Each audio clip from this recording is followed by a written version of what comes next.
પટેલે જીર્ણોદ્ધાર કરી સોમનાથ મંદિરના જીર્ણોદ્ધારને 75 વર્ષ પૂરા થયા. એ પ્રસંગ ઉજવાય છે. ઈ સોમનાથ માટે કેટલા બલિદાન અપાણા, કેટલી શહાદતો વરાણી. એમનું એક શિરમોર નામ છે હમીરજી ગોહિલ. એ હમીરજી ગોહિલ સાથે ભરવાડો, રબારીઓ ઘણા બધાએ એના માટે બલિદાન આપ્યા છે, પોતાના માથા કુરબાન કરી દીધા છે. એ હમીરજી ગોહિલના થોડાક દોહા મને મળ્યા છે કે ભૂતનાથને ભેટવા સોમનાથે દઈ શીશ, ભૂલે કદીના ભોગને હર પોતે હમીર.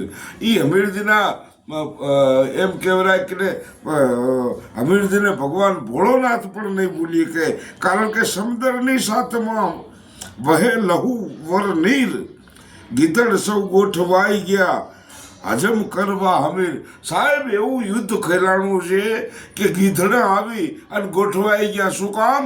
હમીરજીના દેહના ઉપર એમ કહેવાય શહીદ થયા પછી ગીધડા ગોઠવાઈ ગયા છે. એવા તો હજારો પુરુષો શહીદ થયા. અને બ્રજતુંડ પર વિષ્ણુ ચડી અને સામે જોયે શૈવ. ગરુડ ઉપર વિષ્ણુ ભગવાન ચડી અને જોયે કે આ કેવું યુદ્ધ કરે છે. અને શિવજી ખુદ પણ જોતા હોય, દેખે સઘળા દેવ આભે અરઠી લાદણી. એ અરઠીલાનો ધણી કેવું યુદ્ધ કરતો હશે. અને સાહેબ આજકાલ જે કવિતો ગવાતા હોય છે ને છપાખરા, એ છપાખરા આવા પ્રસંગે શોભે. જેમ તેમ ગવાતા છપાખરા શોભે નહીં, એ આવા પ્રસંગે શોભે. અને એટલે તો અમારો સાબરકાંઠાનો એક કવિ કહે છે છપાખરા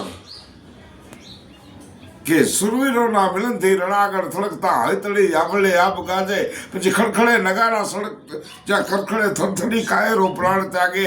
આવા છપાખરા. અને અત્યારે બોલાતું છપાખરું ગવાય છે ને, વગરના છપાખરા ગવાય. સાહેબ કવિત પણ શ્રાપ દે કે અમુક સમયે કવિત ના ગવાય, અમુક સમયે કવિત આવા ન બોલાય. આ સુરવીરતાની વાતો. હજી તો આગળ હમીરજી વિશે ઘણું બોલવાનું છે, પણ જ્યારે 75 વર્ષ જીર્ણોદ્ધારને થયા છે ત્યારે ગુજરાતના એ પરોતા પુત્રને વંદન કરીએ, હમીરજી ગોહિલને.